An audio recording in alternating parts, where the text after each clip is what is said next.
Hello, everyone, and welcome to a new newest Chris's collection. Today we are playing Half-Life on PS2, which isn't. I think this is the only home console port of Half-Life, right? I think.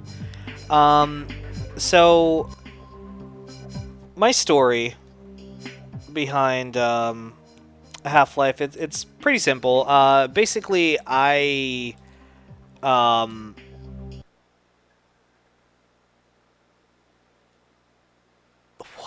Extras disc? I didn't get an extras disc. That's interesting. I didn't even know that happened. So anyway, the story behind this kind of goes back to, well, a long time ago. Half-Life, I love the series. My friend Alex introduced it to me when I had it on PC and I played the crap out of it.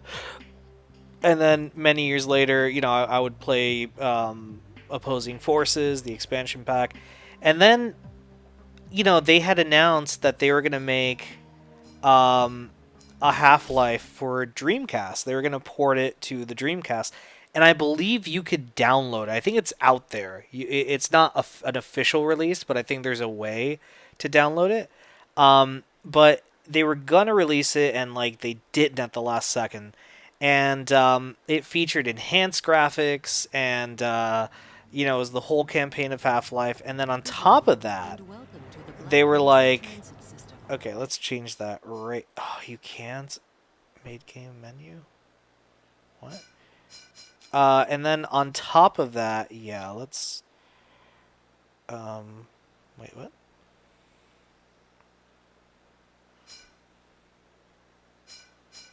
Fans. Invert look, yes. Thank you. Okay, back.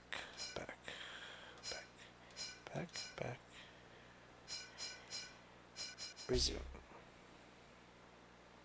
Will this work? Yay! Okay, God, way better.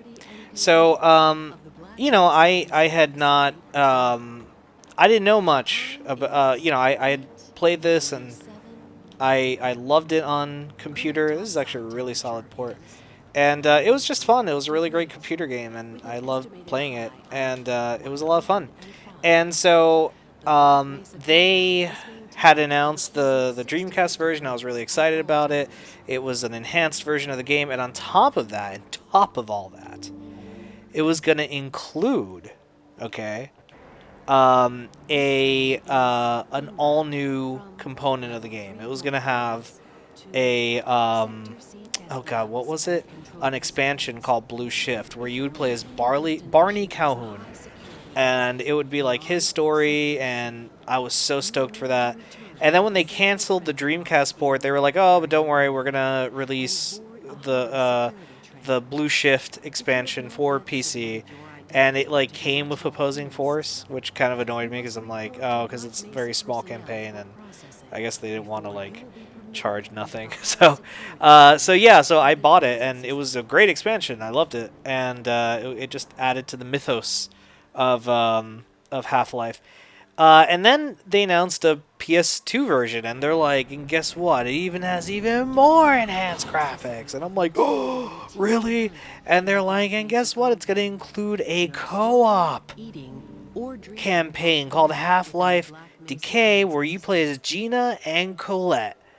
And I'm like, Gina and Colette? And they're like, yeah, they were the ones that were pushing the thing at the beginning of the game. I'm like, that's fucking awesome. And so I just thought, God, that's so cool. They're going to do another expansion. Surely it'll come out on PC. It never did. It was a console exclusive. There is a mod. I think people did a PC mod that allows you to play it, if I recall correctly. I don't know. But it was never officially released beyond PC or anything like that.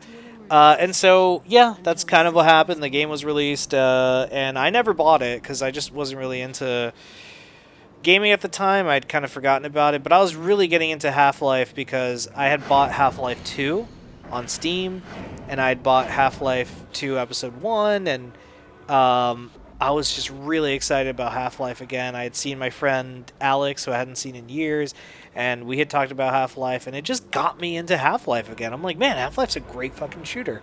And so I started researching it, and there was a GameStop right by my house that had this game. And this was, around the time, again, in college, where I just was very fortunate to have a lot of time, and it was a very cheap game. And so I went and I bought it. And it's so funny because it's just in like this shitty case that they made that doesn't even wrap around the whole fucking box. It's just like a blue front paper, insert that just says PS2 at the top. Someone fucking hand wrote Half-Life with the lightest pen I have ever seen in my life. And they didn't even put the rating at the bottom. I don't even know what this game is rated. And so, yeah, I bought it primarily for Half-Life DK. But it was just cool to have like a home console, port of this game. Because Half-Life is the shit, if I do say so myself. But yeah, so I bought this many years later, and it was kind of cool. It was like, man, I felt like it had, I was, first of all, happy I had the entire Half-Life 1 experience. I had, Half-Life and all 4 of the expansions. And on top of that, I kind of like filled the circle of everything, of like what I had read as a kid, and finally I was able to grab a copy of it. I, of course, would always play Half-Life on my Mac. It's Mac compatible, so I pretty much always play the Half-Life games on PC. It's kind of traditional for me. I'm not going to lie, though, in the future I would probably get it if they ever make a Half-Life 5, which we all know is not going to happen because this is Valve we're talking about. I would probably get it for console, though, because obviously, I like me some console stuff instead of PC stuff. But anyway, guys, yeah, so that is my story. This is a very long intro. I was hoping to get to the point where the shit hits the fan, but I was unable to do so because man, that was a long-ass tram ride. It's like we were there with Gordon Freeman on his tram ride. And wait for the security officer to verify your identity. So what are the controls here? Oh, okay, so this is jump, but it's also crouch for some reason. And have a very safe and productive day. You hold this down to walk. Looks like you're running late. Morning, Mr. Freeman. Yeah, see, he looks so different. He looks way more high def. They did release a high def pack. Yeah, they did release a high def pack. Man, I walk so fast. Look at this. Jesus Christ. I'd forgotten how much you ran. Anyway, all right, guys. Well, thank you so much for tuning in. We will be back, of course, later this week with another Chris's collection. So, yeah, I hope you guys enjoy. All right, guys. Thanks for watching. Take care.